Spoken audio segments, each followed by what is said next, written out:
Longstreet with another edition of the Longstreet Beat. Today the Longstreet Beat's on the road, coming to you from beautiful State College, Pennsylvania. And I'm very pleased to have with me today Mr. Pat Daugherty. Pat, thanks so much for being with us today. Well, glad to be here. Pat, you are an icon here in State College, and your restaurant, of course, is known as the Tavern. And I don't think anybody that's ever been anywhere in this part of the country that doesn't know your place. How long have you been at the Tavern? Well, I was at the Tavern as the owner since 1980, but I worked there when I was a student, so I really set foot in the place first in March of 1967. That's a little while ago. Yes, a while ago. And speaking of working there as a student, I always say that there's only two kinds of people in State College, those that work at the Tavern or those that used to work at the Tavern.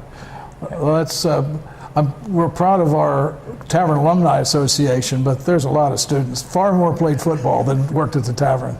Well, I think you gave a good start to a lot of people, and I know some of the leaders within the PRLA also work there too.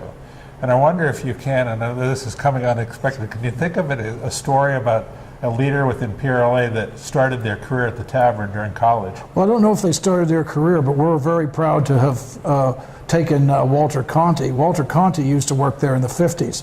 And there's some people like Paul Gottsman with Marriott, executive chef for Marriott, and he worked in our kitchen, but he would have been successful with or without the Tavern. We're proud of a lot of our Tavern alumni.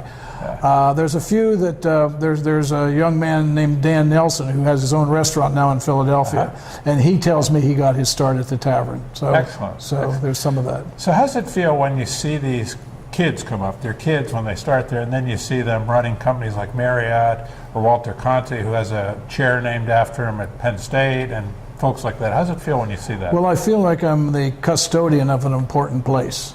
The Tavern is not me. The Tavern is the Tavern that was started by two graduate students in 1948. Next year's our 70th anniversary.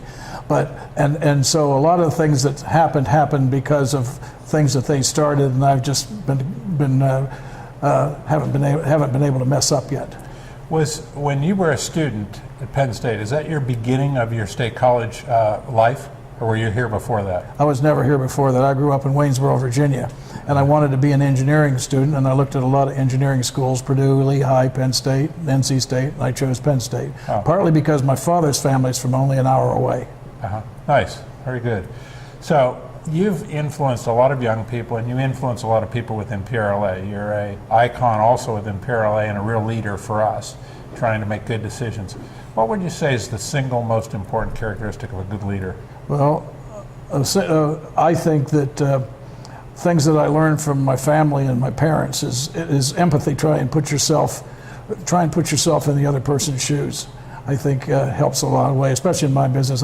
We're not huge, so I'm not running some huge company. So I get a lot of one-on-one opportunities.